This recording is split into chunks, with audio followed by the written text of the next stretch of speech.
Good evening from Little Rock, Arkansas. I'm Stephanie Street, and I serve as the Executive Director of the Clinton Foundation. Thank you for joining us for the Clinton Presidential Center's first virtual Bridge Builders, Conversations with Interesting People, sponsored by Beth and Mike Colson and Colson Oil. Thank you so much, Beth and Mike. We are very grateful for your ongoing support and your friendship, and really you sponsoring this incredible program. So tonight we'll hear from Gene Sperling, former director of the National Economic Council and assistant to the President for Economic Policy under Presidents Bill Clinton and Barack Obama. I can't think of a time in recent memory when the concept of economic dignity is more needed. As we have all tried to adjust to the challenges of COVID-19, we have collectively relied on so many who were economically undervalued prior to the crisis, like the grocery store clerks, delivery drivers, and childcare workers. And in the times of crisis, our attention also turns to those who have been impacted the most. In mid-March, in response to COVID-19, the Clinton Foundation partnered with World Central Kitchen and several other partners to provide meals to the most vulnerable people in Central Arkansas. The Clinton Presidential Center continues to serve as the hub of this massive feeding operation, which has provided more than 270,000 meals throughout our community as of today. And to come full circle, a portion of the sales from Gene's book, Economic Dignity, will support this ongoing effort. Thank you, my friend Gene, so much. Also, I'm pleased to welcome noted economist, journalist, author, and Washington Post columnist, E.J. Dionne, to tonight's program. Welcome, E.J. It's now my honor to introduce President Bill Clinton. Upon the dedication of his presidential center in Little Rock, he said, "Everybody matters. Everybody has something to give, and we work better when we work together." But these are not just words to President Clinton. He has spent decades working to improve lives and help others pursue their purposes and their potential. Please help me welcome the founder and board chair of the Clinton Foundation and the 42nd President of the United States, Bill Clinton. Thank you, Stephanie, and thank you, all of you, for tuning into this unusual and I predict very valuable conversation. I want to thank Beth and Mike Colson and all the others who are responsible for this, and thank all of you who are turning in.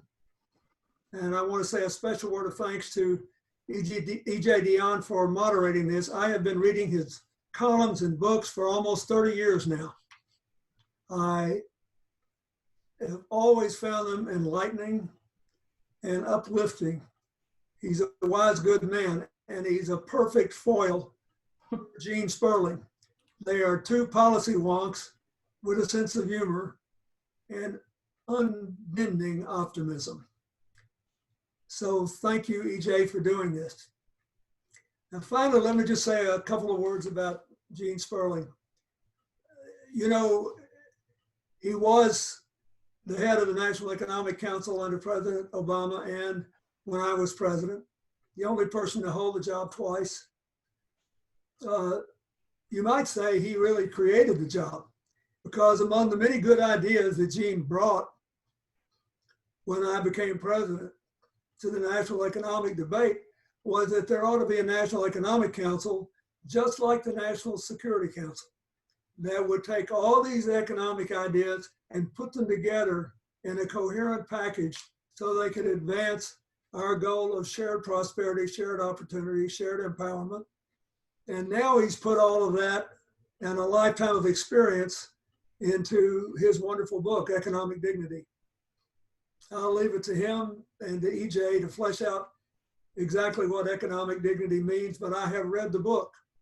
So I'll do what I'm sure Gene thinks is my most important job tonight. I want to hawk the book. You should get this book and read it. I sat down and read it. I spent about an hour a day reading it because I didn't want to run through it too fast. Right after breakfast every morning. It is moving. And these ideas will work. He has proved that.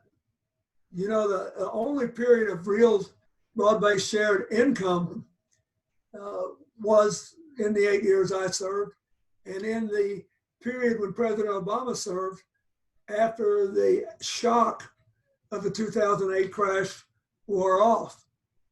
But we never succeeded in getting broad-based wealth sharing. Although Gene had an idea that I was pushing that nearly got there before I left office, and I'll leave it to him to discuss that. I can also tell you that he is not only brilliant, he's incredibly hardworking.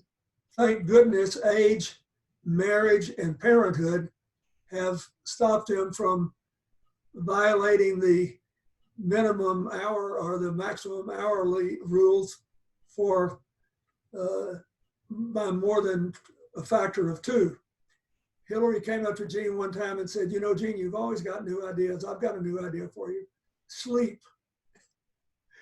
We always used to rag in the White House that I thought I was hardworking until I met Gene Sperling.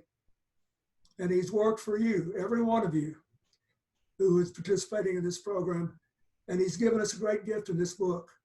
So get the book, and if you're not convinced now, you will be after the conversation.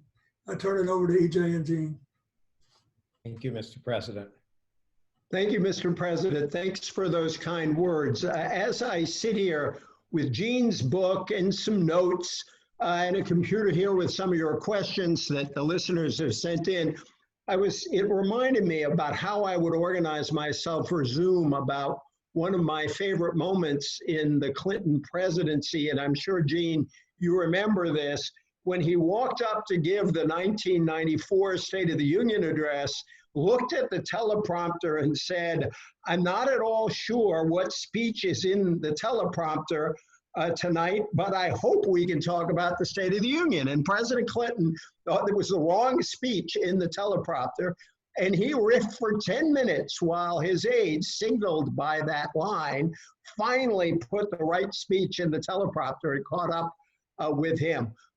So I'm just going to have to riff entirely on this tonight, but thanks very much, Mr. President. It was good to see you. And I want to say I'm here for a very simple reason, which is I read the original essay that Gene wrote about economic dignity, and my assistant at work told me the first thing when she started working for me, I said, the first thing you should read is Gene Sperling's piece on economic dignity.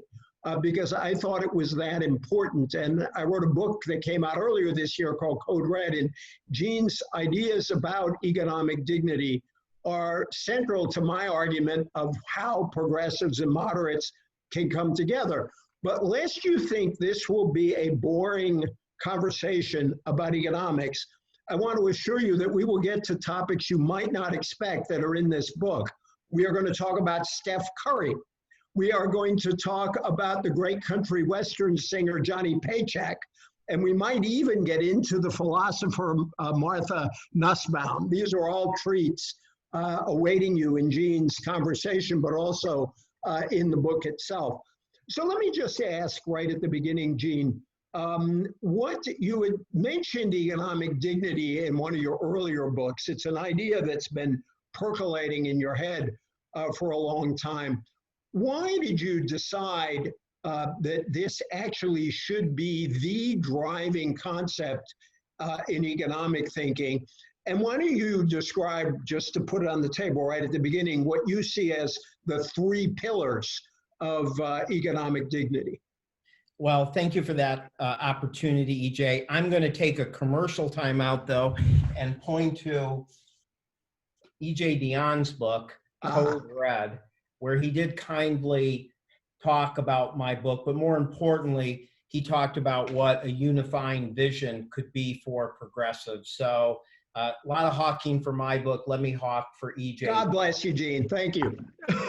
And let me also say that, you know, one of the great joys is staying connected with such great people. Obviously, working for President was the honor of a lifetime, and you know, just his commitment to every detail, to seeing that, the understanding that behind every dollar, every detail was a real live person, was just an inspiring thing to be part of for 8 years. And it's great for me to be still connected with Stephanie Street, who's running this. And in fact, the person who advises me a lot on my communications is Kelly Friendly, who was a critical person in President Clinton's front office for the years that I was there as well. Let me get to your question, which was, you're right. When I wrote my book last time, I described 3 progressive principles, and one of them was economic dignity. And I talked about, what are your values?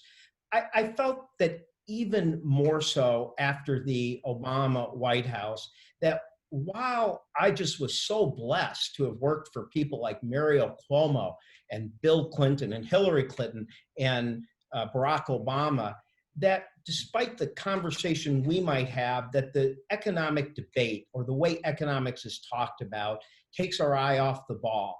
You start to focus on means and not ends, and it becomes what's your GDP measure, or which political tribe is winning this moment, or litigating every past battle. And somehow or another, people seem to forget that in a democracy, the ultimate economic aspiration should be what lifts the well-being of the American people. And so I felt it wasn't good enough to just say GDP shouldn't be our end goal, it should be helping people. I wanted to come back, and I wanted to step back and say, what should that economic aspiration be?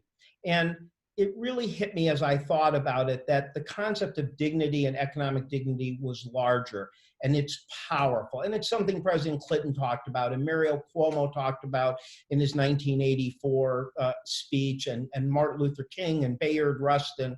But what I found was that it was always a little bit, I called it like the MasterCard commercial, where they say, 2 tickets to the ball game, $20, a Coke and fries, 10, being with your dad and brother, priceless. Dignity was usually defined as that extra something that said beyond the dollars and cents, there was something intrinsic. But it was never defined much broader. And I felt that if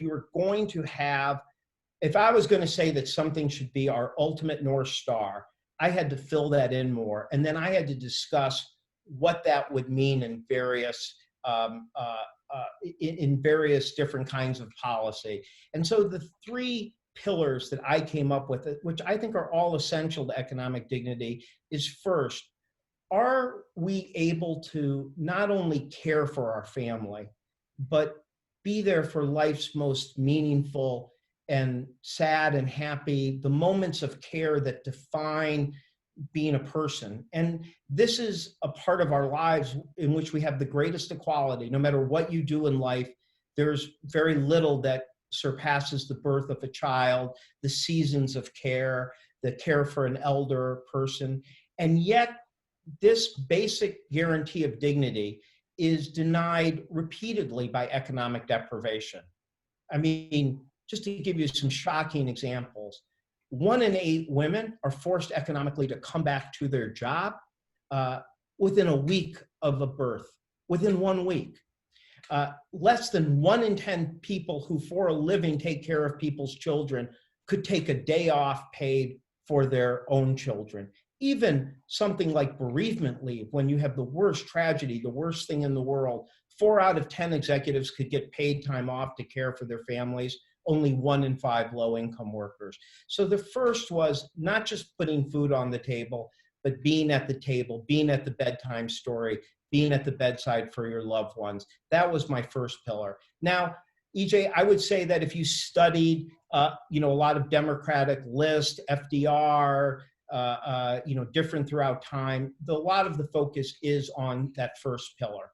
But I believe it is also intrinsic that all of us have a need to pursue our potential, our purpose, our meaning. And what was just unique about American ideals, not in practice, obviously, with slavery and how our country's treatment to African Americans, but our ideal was that people would always have not just a first chance, but a second chance. We were the first country to get rid of debt prisons. We were the first country to allow a fresh start for bankruptcy. And if you go back to the 1820s, 1830s, they're saying there's something intrinsic about a person still being able to contribute, still being able to pursue potential. for dignity for the country.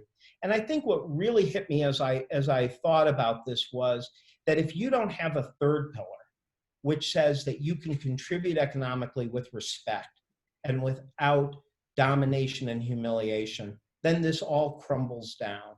Because what you realize is that it is that actual desire, that devastating desire to care for family, to pursue potential, that can lead people to be subjected to abuse and domination. And yes, that's part of the turn of the century and the progressive era, but we see it today with sexual harassment. We see it with how some Amazon and poultry workers are treated. We still see domination and humiliation repeatedly. And so I wanted to say that your desperation for the first two pillars could actually lead you to suffer indignity or harms to your dignity. And therefore, you must have that protection of worker power, the protection of laws that ensure that your pursuit of the first two pillars of dignity don't lead you to be forced into harassment and abuse at your job.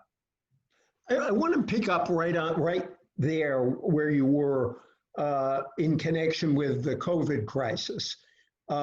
Because we have talked an awful lot in this period about essential workers, whom Senator Patty Murray recently said are often treated like invisible workers, and that it is essential workers who include not only, God bless them all, the people in the hospitals who are caring for the sick and try to bring people back, but there are also the people in the checkout line in the supermarket that we can't do without. They're the people keeping the electricity going that's allowing us to do these events. They're the people in the slaughterhouses that you just mentioned and the food processing plants.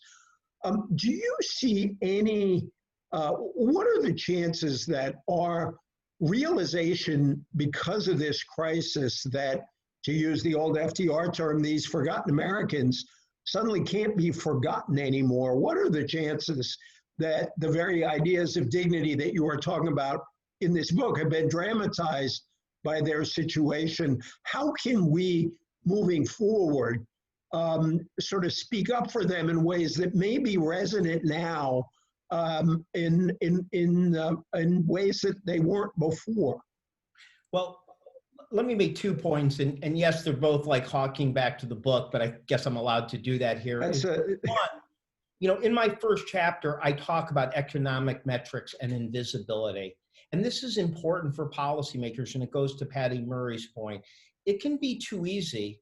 As President Clinton said, the end of the 90s were an amazing, probably the best time in the last 40 years for shared economic growth, the bottom 20% working, poverty going down.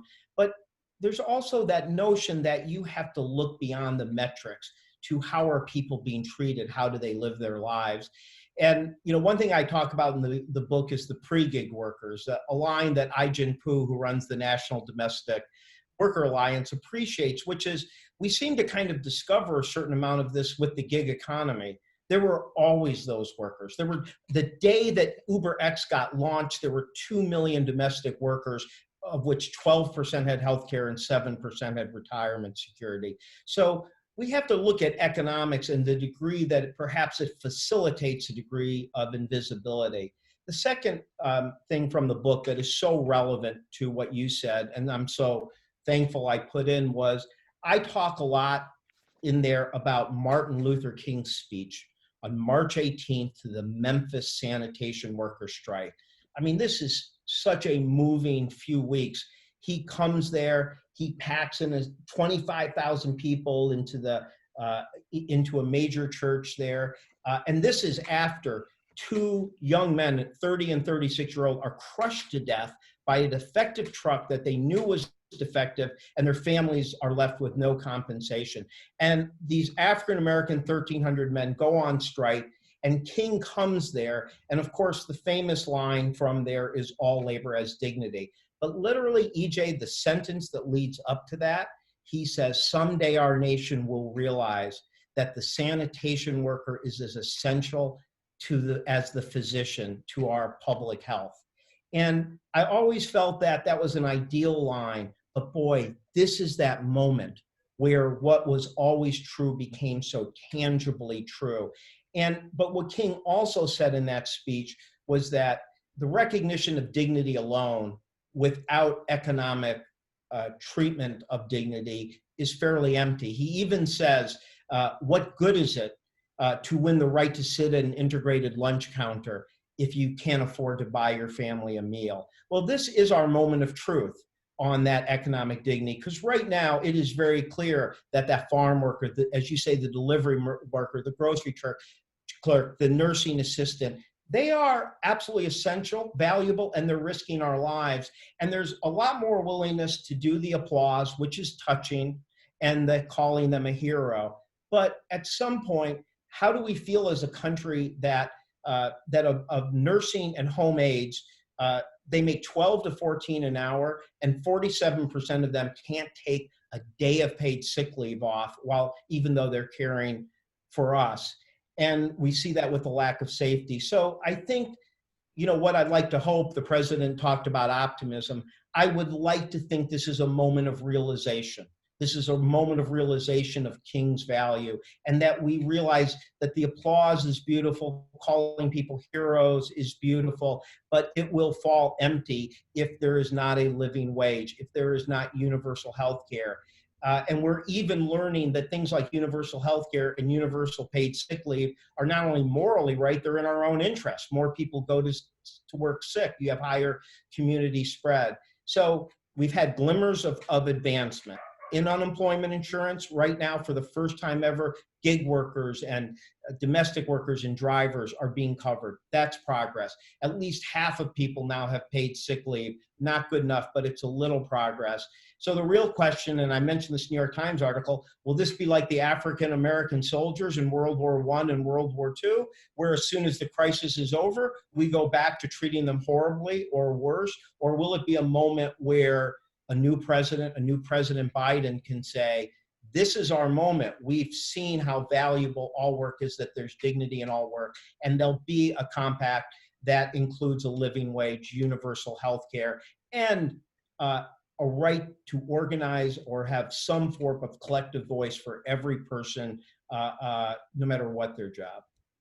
Yeah, I just want to say, I think the World War II story, you're correct that the immediate upon immediately returning, there was this problem, although President Truman did integrate the armed forces. But I actually think it is the World War II experience that set off the events that eventually led to the civil rights movement. So we could take that as a potentially hopeful sign, but we don't want to wait as long as we waited from 1945 to 1964. But as you're right, there's that dissonance. Now, World War I was just a horror. I think there were actually increases in lynching, and we could go on. But I do think you're right. World War II at least created that dissonance, and the world was watching. And you can talk about those things giving a little bit of energy to the civil rights movement, to the movement towards Brown versus Board. Of course, that was driven by the brave civil rights warriors. But I think that there was a bit of cognitive dissonance that did start to build, and perhaps we can hope. But again, as you said, I don't know that you want to wait so long, and it's not like we've come anywhere close to getting to King's promised land. The book is Economic Dignity, and the author is Gene Sperling. You always like it when somebody doing a book event like this keeps repeating it for people. Since we're on this theme, one last question in this sphere before I move to another, and I do have the audience questions. There were an awful lot of great audience questions that I want to get to. I may just tick off a few, which unfortunately would let Gene pick the easiest ones and skip the really hard ones. But I want to thank the audience for those questions. But I promised that I would mention Johnny Paycheck and his song, Take This Job and Shove It. I'd like you to be a little more specific about what you're talking about in fighting for dignity and against oppression at work. You're talking about unions, what to do about those, what other forms of representation are you talking about? What's your vision on that pillar of your economic dignity structure? Well, I start with the issue issue of domination and humiliation. And I tell that story in chapter 5 through the fact that there's so many amazing female, women heroes that don't often get their attention full in history, though many we do know, from, Florence Kelly to Mother Jones. But then I take it forward to the degree that fight is still going on. And the point I make is that you do want laws. You do want certain laws that require safety and overtime. You need that frame, but you'll never quite get there if people don't have that power to collectively come together. And Justice Ginsburg has a beautiful, unfortunately, dissent recently where she talks about the fact that that power comes only from bonding together, that a single worker against a major corporation has no power. They are their power is the power of the tank man in Tiananmen Square, that all the ability to stick up for yourself comes from the being able to collectively come together and have that collective voice. And so part of that, I think, is restoring the, unionization and the fact that there are so many processes that unfortunately have echoes of the mine wars from the 1930s where, people are hired as consultants to break up collective bargaining. But I also have been moved, and I think that's got to be your first step, but I've also been moved by the degree of other forms of worker power that are needed. And I think that when you look at the Fight for 15, the National Domestic Workers, they're saying, even for a job where it might be difficult to collectively bargain, you still have to look for that collective voice. On domestic workers, Dorothy Bolden is this amazing African-American woman who organizes, she gets on the bus as maids and domestic workers are going to work. And she tries to organize them, and it's amazing. And Ai-jen Poo has become, in a sense, her successor. But it does strike you that you'll never quite have that same ability to organize against one or two major employers that you would for steel workers or for auto workers. But, I talk about legislating to negotiate. They say they do state legislation. It creates a bargaining board. It allows them to have a voice. So I think that, the Johnny Paycheck song was to take this job and shove it, which is that part of your power, part of your ability to demand economic dignity in ways that you can't always legislate, come from your ability to bargain together and therefore be a force. And if you want to talk about relevance, look at today, for God's sakes. To see an Instacart worker or an Amazon worker or a Trader Joe worker or a healthcare worker actually fear for retaliation because they're asking for PPE and hazard pay. I mean, that, we just have to see that as part of that economic dignity compact, even beyond the living wage, has got to be some capacity to come together. In California, we're trying to do better. So I think that we need laws that allow everybody to have some capacity to have that collective voice, because without it, workers will have less power. There's more economic concentration. And unfortunately, the story of globalization since 2001 has been an excessive economic concentration and employer power at the expense of workers. Your talk about regulation and the need for that, as well as worker power, allows me to bring up Steph Curry. I love this little section of the book. The section is called Punching Steph Curry. And he imagines, Gene does, the NBA where it was possible to punch out someone on the other team, and that a player would be brought in to do that. And probably it would be, as he notes, somebody like Steph Curry and LeBron James. Now, bear in mind, one of my favorite basketball players ever was Jungle Jim Luskatoff of the Boston Celtics, who was known as a hatchet man. So to a limited degree, this person has existed in the NBA. But I take your larger point that this is not a legal part of the game. And my favorite sentence in this section is, let's say people got sick of people decking each other on the floor and they wanted them to play basketball. So Gene writes that a new stricter regulation outlawing punching with a staggered set of penalties might be seen by market purists as a restrictive regulation that would limit freedom and competition. A no punching rule might have been hotly contested by an NBA cost-benefit analysis. Love that. Explain where that goes in your argument. Well, I mean, I was trying to make people step back and just think about the fact and use that example of the NBA as a way of saying that conservatives often try to define everything as if you have a regulation or market structure, it's like there's this state of nature market, and now you're coming in to regulate and limit competition. And I wanted to say, number one, all market competition is structured by some rules. Stop saying there's no government intervention. All market competition is structured in some ways. And Adam Smith, the father of free market competition, his whole view was that you had to structure it to prevent monopoly, government or private monopoly.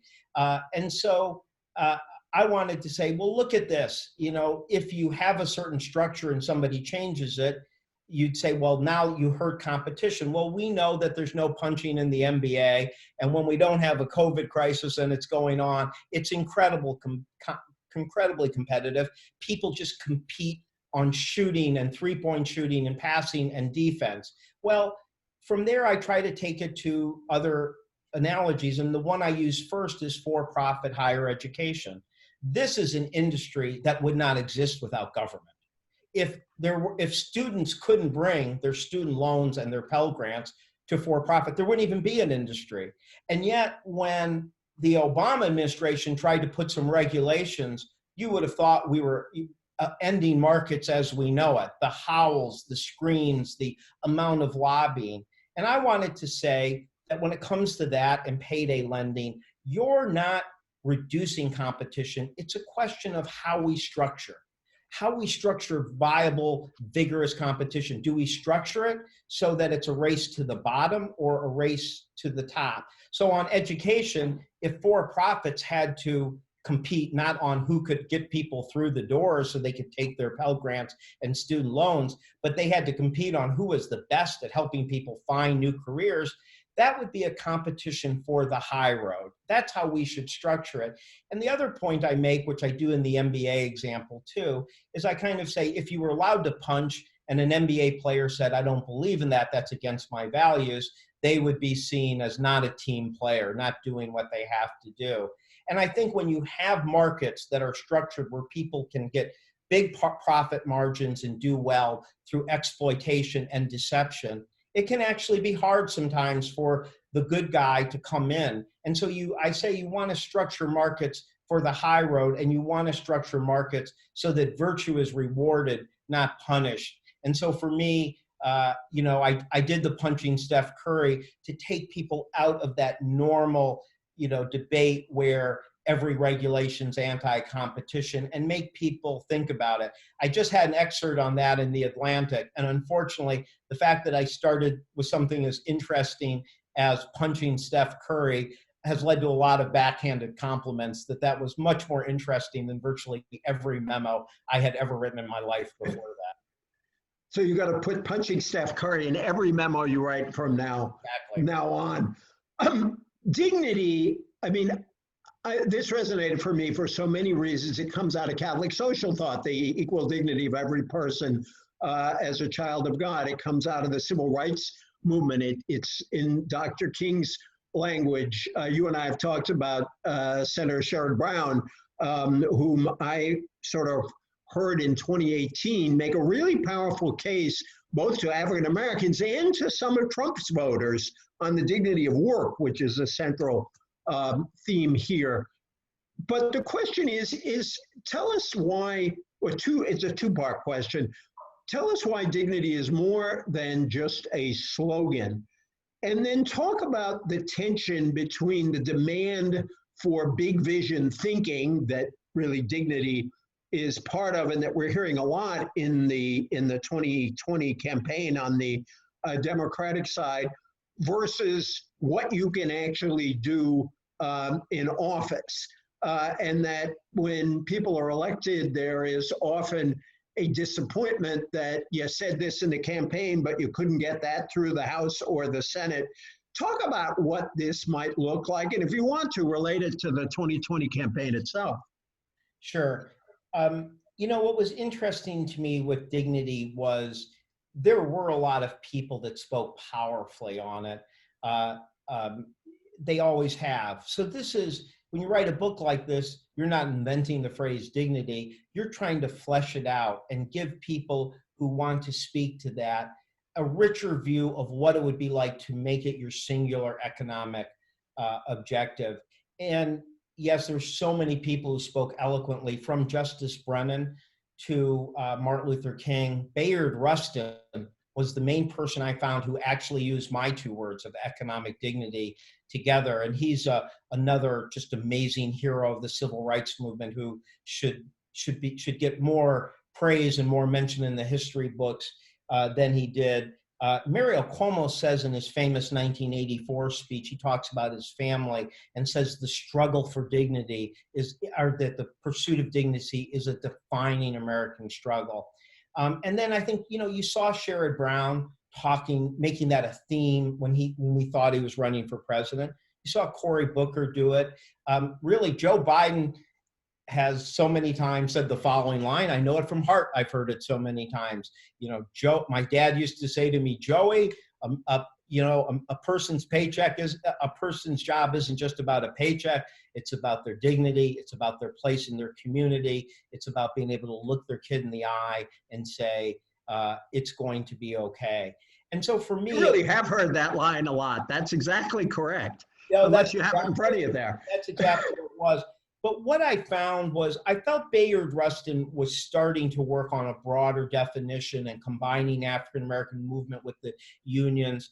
But I felt I would be empowering these people to say, this doesn't just have to be your phrase or your frame, that this actually can inform your entire economic view. And I do talk a lot about dignity of work and jobs, but not just that.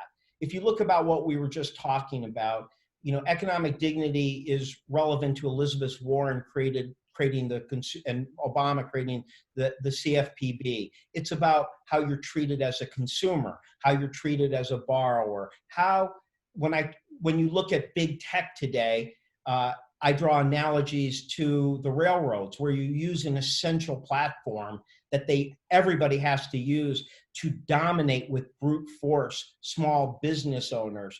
And I talk about how Ida Tarbell, the great muckraker, that she, as a 14-year-old, watched her father be ruined by Rockefeller and his best friend commit suicide. So I wanted a broader theme that encompassed work, but was also about our role as parents, our role as caretakers, throughout. And I think that was a lot of what I wanted to accomplish. Now, in making economic dignity an end goal, I think you and I have a bit of a similar vision, which is that if you make an end goal for people your goal, you can probably bring people together more, because people might agree more that we should have universal health care. They might still fight about what's the best way, a large public option, Medicare for all, or is the best way to get to Medicare for all through a public option. Those are huge debates. They're important. But if you focus on what are the elements of economic dignity, it does keep your eye on the ball. And I think, the issue you raised is one, of course, I think about a lot. A lot of times, I think one thing that's really changed in my life is that I think when President Clinton came in, the public demanded that you never promise anything you couldn't deliver. And you were overcoming the Reagan era, and then President Clinton spent his last 6 years with all Republican government. And so we asked these questions about how we could move the ball forward, but there was a bit of not wanting to overpromise or be unbelievable when you had an all Republican government for 6 years. I think President Obama faced a lot of those constraints too. What you see today is, to me, sometimes less difference, and I think it's a point you make, but some people are talking more about what can I get done, and other people are saying you are not giving life to the progressive vision by not talking about these major goals and talking about what your end goal is, and that maybe people like myself and others who grew up in this era have to start realizing that having those major visions helps push. And one place where I just saw that to be true, and it just really was powerful to me, is the fight for 15. Because there was not a chance in hell you could get a $15 minimum wage from a Republican Congress. But what I saw was the power of people making that goal created a movement. Now 30% of the public of the country is going to be at $15 because people have taken that progressive vision and fought for it at the city level and the state level. Now, I do think it's important now for people to recognize and, I think people like AOC are just amazing voices and just powerful, inspiring, visionary voices. And I think you need that. But of course, the next president might face divided government again. And so what I think the way you combine it is you have that vision. You don't feel bad about doing the most you can, as Hillary Clinton likes to say, to help the most people you can when you have that opportunity. But you make clear, that it's maybe we only got 1/5 of the way or 2/5 of the way, but our vision is to get all the way. Now, I will say, and this goes to President Clinton, that people can sometimes underestimate how powerful it can be to have a vision and stay at it year after year. So President Clinton's, I think, major dignity frame that he set in the '92 campaign was he said, if you work full time, you should not have to raise your family in poverty. That was a value statement. And that was a value statement that led him to fight for a huge increase in the earned income tax credit, even at a time of fiscal constraint. And that vision was one of the things he was willing to shut down the government on to prevent the Republicans from pulling back. And then in '97, we decided to structure the child tax credit. It wasn't explicitly refundable, but we did it in a way that 18 million EITC families would benefit. When the Republicans found out, they tried to shut down the negotiations. President Clinton stayed with it. But this is a good example. It was never about just the EITC. It was the value that if you work full time, you should be able to raise your family with dignity. It was that value. And then the other value that he fought was that this should be considered a tax relief. This should be considered part of our tax strategy. So when he wins that battle, he doesn't just get this huge EITC increase and refundable credit. He's won the values issue. And so when the Republicans start pushing through the Bush tax cut, Democrats say, well, if you want even a few votes, we want to see the child tax credit more refundable. Now, today, since President Clinton was elected, a parent with 2 children making $18,000 gets over $7,000 more. Now, if President Clinton had said, I've got a plan to help a family with $18,000 to get $7,000 more, that would be considered as big and bold as anything being probably proposed today. And so, yes, it'd be greater to get it in one large step. But if you can have that vision and stay at it over time, you can still do these very bold things. So I think we as a party, as a movement, have to embrace the breadth and boldness of the vision, but also recognize that if you can't get it all done in one step, helping millions of lives, getting, for example, the Children's Health Initiative plan that leads then to the Affordable Care Act, that I hope will lead to something else, is the way you make major change in the trenches, but you still keep your eye on that ultimate economic dignity vision, and be honest when you haven't reached it, so that you keep the pressure to go to the next step. Ask you, the famous John Maynard Keynes line, when the facts change, I change my mind, sir, what do you do? And I think an awful lot, there were critics of financial deregulation even back in the 90s when you were in power. But I think after the crash of 2008, a lot of people said, wait a minute, there are problems here. If you look at your own work over the years, what have you changed your mind on most? What would you, is there something in particular either in emphasis or in fact when you look back on the whole thing? Because I think if you look at the Bernie movement, the Warren movement, it was a sense that there were, even though many progressive things happened back then, there were things that went wrong or didn't work out the way the architects originally thought of it. Where would that be for you? Where have you changed your mind? Well, look, I think that a lot of times we can get into long debates. I think even Elizabeth Warren would probably say that the legislation on the financial modernization, that legislation itself was not a real cause of the financial crisis. Indeed, President Clinton had Arthur Levitt and the Treasury and HUD were taking on the excesses of Fannie Mae. But where I think that history has supported them is that, and I think where many of us have to be reflective, is there was a huge focus on public investment. We were going to invest in infrastructure. We were going to invest in people. And that what we're seeing, particularly as we got into the era of globalization, et cetera, or when you saw a Republican administration come in who didn't believe in any kind of regulation, is that issues of power and structure became more and more important.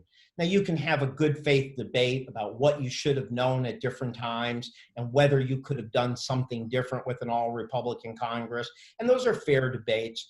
But I don't think we should let those tear us apart, because I think what we can realize is that in the last 20 years, there has been, through Republican administrations not caring about regulation, not having Arthur Levitts on the job, but not only that, the continued attack on unionization, the ability of companies to use global sourcing to put more pressure downward on wages has made the power structural issues far more important. And I say in the book that people like Larry Michel at the Economic Policy Institute would say that we should be focusing more on those. And if I look back, I don't know exactly what we could have done different with a Newt Gingrich Congress, but I still think it's worth recognizing that history proved them right. And that my argument is you don't want to choose one or the other, that the best Batman and Robin, the best dynamic duo is to still focus on education and opportunity and worker skill, but to never believe that alone can solve inequality or make people rise if you have these excessive power imbalances and excessive economic concentration that we see right now. And I actually think most of the Democratic Party has now moved in that direction. And people can argue whether you should have realized it 5 or 10 years earlier.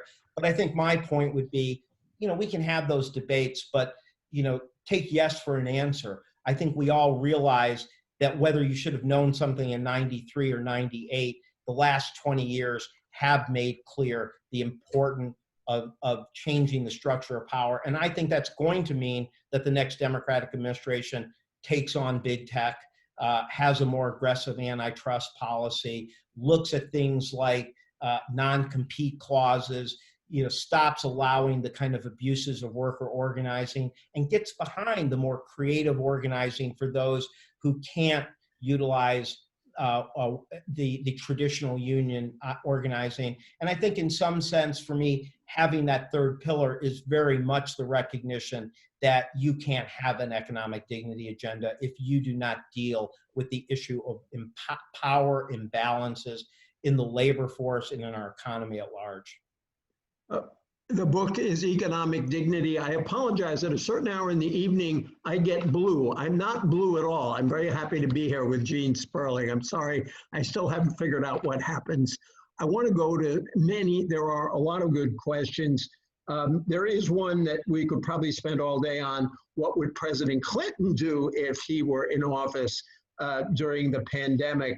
How can public policy improve low-income Americans develop assets dear to your hearts with those USA accounts? I'm going to give you several, and maybe you can smush them up into one answer. There are a lot of questions about what you think about the universal basic income. And so I would like to throw that at you. Somebody asked, in this economic dignity agenda, what would your top 3 priorities be? And a number of people asked, what is the one thing you would advise those who are outside of politics and policy to do to support economic dignity? So I'll let you take all of those, and you can, and again, I apologize, there are just so many questions that people asked. Do you support increasing Social Security benefits was another that I want to throw in. Go ahead, take those in any order that you'd like, or put them all together. Number one, to see the focus of the administrations I've been at. You know, I don't think there's many Americans who you have to be very partisan to not be wishing that a President Clinton or a Hillary Clinton or a Barack Obama was here for this, because there is a degree that, you know, you just realize some stuff is just about competence. It's not about just ideology. There's no ideology behind a massive effort to get PPE or massive testing in January. That's just something a competent president would have done. And I think there's probably many Republican presidents who would have rose to that occasion too. So it breaks my heart, because I think we will not only lose tens of thousands of lives because of our slow start, but in my field, I think there are small businesses that will close for no other reason than a failed response. And those businesses will be lost forever. Those jobs will be lost, and it will make us climbing out all the more difficult. On wealth inequality, I think that we, you know, the point I try to make is I've always been focused on wealth inequality. It's gotten worse. And I did support and even advised to some degree. Elizabeth Warren was part of that group supporting a wealth tax. I do support that. I know some of my colleagues don't, but I think to have like a tiny percent on people making over 50 million, I just think the degree of wealth inequality is just obscene in our country right now. But what I say in the book, and what President Clinton and I did, was say, hey, you can't just be about taking their wealth down. You got to figure out how are you going to lift up the wealth of typical Americans. And so the idea that we would that our tax code encourages incentives to the most well-off. It's upside down. If you're in the 40% bracket, you get 40 cents for every dollar you give to your 401k. And the lower income person gets almost no incentive. So we needed to turn that around. That is one way of saving. The other is to really help people get back to home ownership. And this is not a little deal. You know, you talk about racial inequality in our country. One of the greatest forms of lasting racial inequality is the government redlining and systemic discrimination on neighborhoods and housing, and it makes a difference. Studies show that if a grandmother, African-American grandmother, owned her own house, had a bit of wealth, that cushion meant a lot for her children and their grandchildren. It matters. So my notion is, yes, we should be for a wealth tax, but let's also figure out how are we going to help people build wealth themselves and home ownership. And I think it's so important when we look at the racial divide. And it breaks my heart that this new small business program, the PPP, has so failed, because it's hurting more than anyone African-American families who relied on their family and their neighbors and their friends for their finances instead of banks. And the idea they got shut out because of that, it's just going to make racial inequality worse. Doing retirement gets me to Social Security.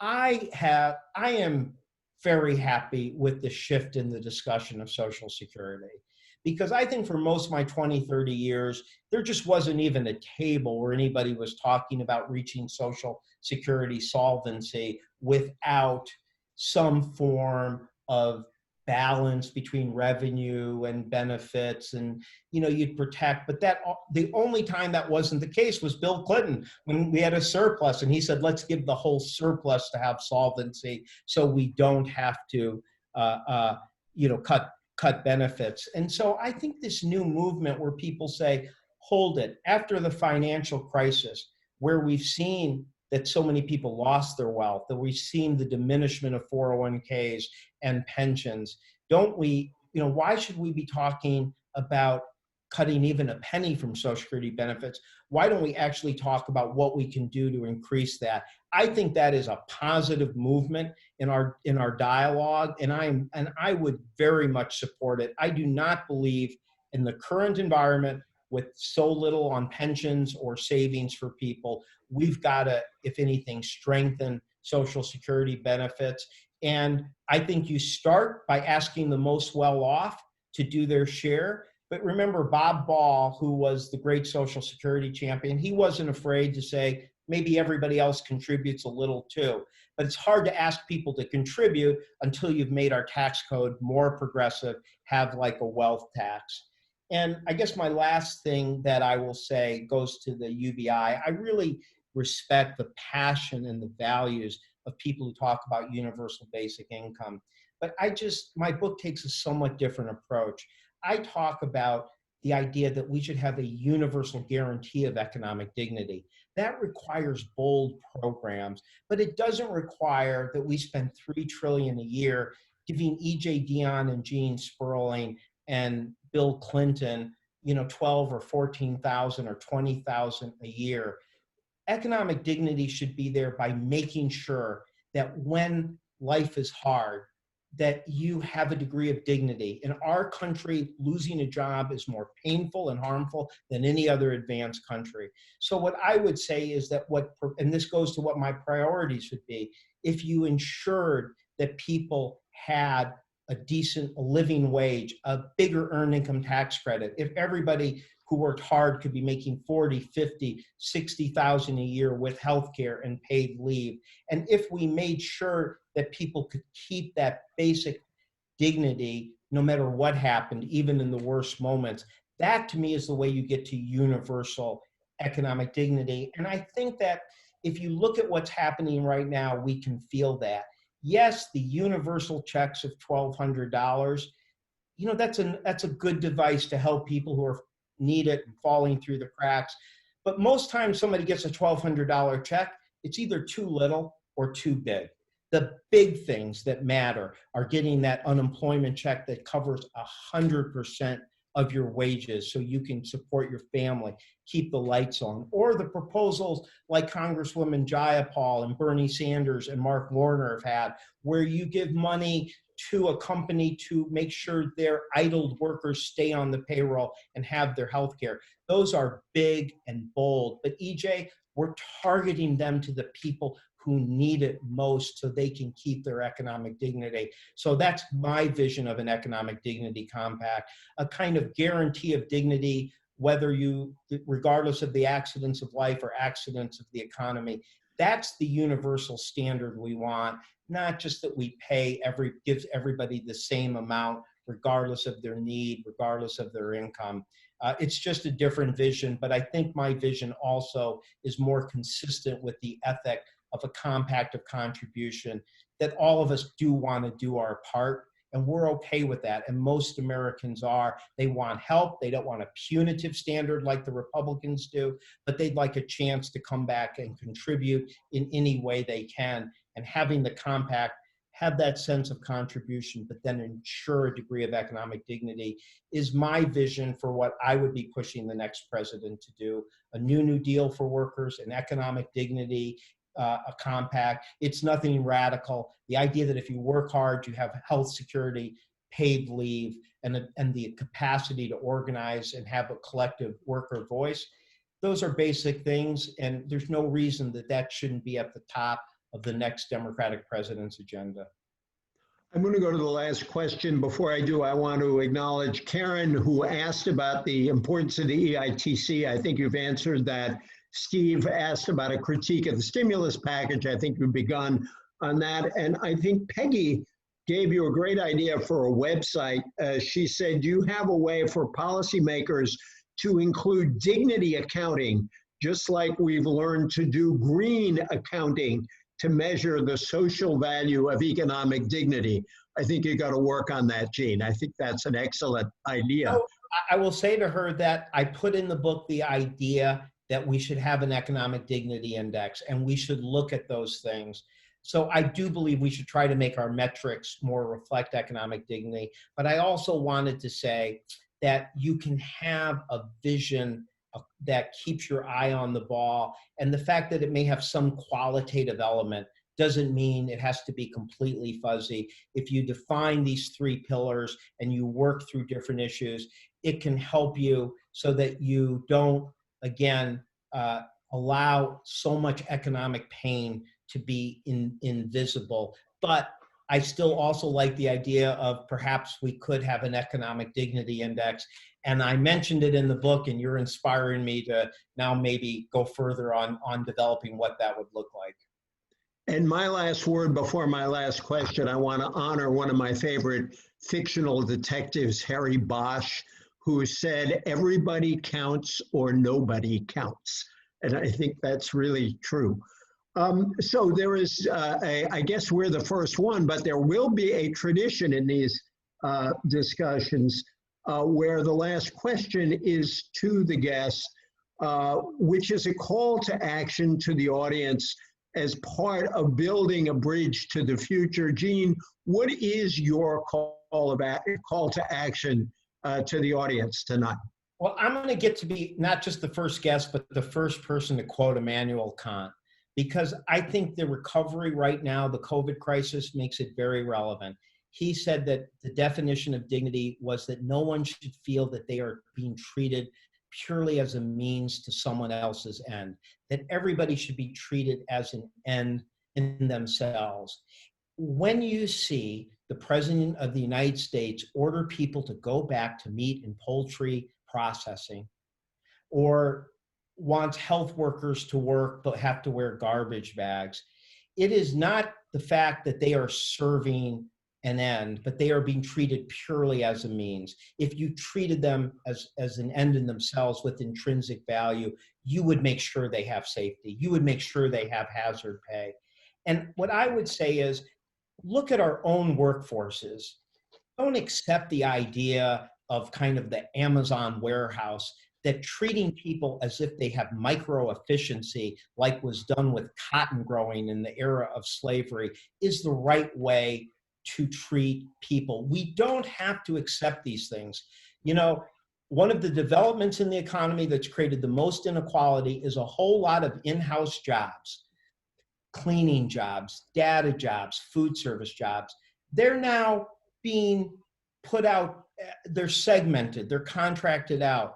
And those workers end up not only getting less pay and benefits, they don't get invited to take your daughter to work. They don't get treated like a first-class citizen. Don't accept that. That's not a trend we have to accept. You can have, just like in sports, you have a team where there's a starting quarterback and maybe a third string guard, but they both come at the same time. They're both part of the team. Yes, your CEO is going to make more money than your first-year lowest worker, but they can be part of the team. They can be treated as first-class citizens, and reject the view when people say, oh, how do we make sure that we're getting every single little bit of efficiency out of that worker? That's not treating people as ends. Real people get depressed. They want to call home. They cry at times at work. They're people. And if you build workforces that recognize that people are not just means to an end, but ends in themselves with the intrinsic value and things that make us all human, that is something each of us can do. And it doesn't always require a policy response for us to move towards a more economic dignity economy. The last line of your book, From Kant to Sperling, the last line of Gene's book is, amid all the metrics, means, policies, labels, and debates over political strategies that bombard us daily, it is this vision of economic dignity that should be the North Star for economic policy that guides us every step of the way. And now that you know the last sentence, you're going to want to read all the others. It's been a real pleasure to be with you, Gene. Thank you. EJ, like President Clinton, you were famous to me before I ever arrived at the White House, and and getting to know you and correspond with you and argue with you when I was in 2 White Houses, but now to have you interview me on my book that has shared so much of the values of your book, it is a great honor. So thank you for doing this, and obviously thank you wherever you are, President Clinton, for everything, but even making time to introduce us. Thank you. Well, thank you, Gene and EJ, for a fascinating conversation tonight. You've definitely given us a lot to think about, and a special thanks to President Clinton, who kicked off tonight's conversation. I'd also like to give a special shout out to the many fellow Clinton administration alumni who have tuned in tonight to hear from you, Gene, and who I'm sure are, if they haven't already, rushing to get your book. As I mentioned earlier, this was our first virtual Bridge Builders conversation, and we hope you all enjoyed the program, as we plan to have several more in the weeks and the months to come. And finally, on behalf of everyone at the Clinton Foundation, thank you again for tuning in. We hope you and your loved ones are staying safe and healthy. Good night.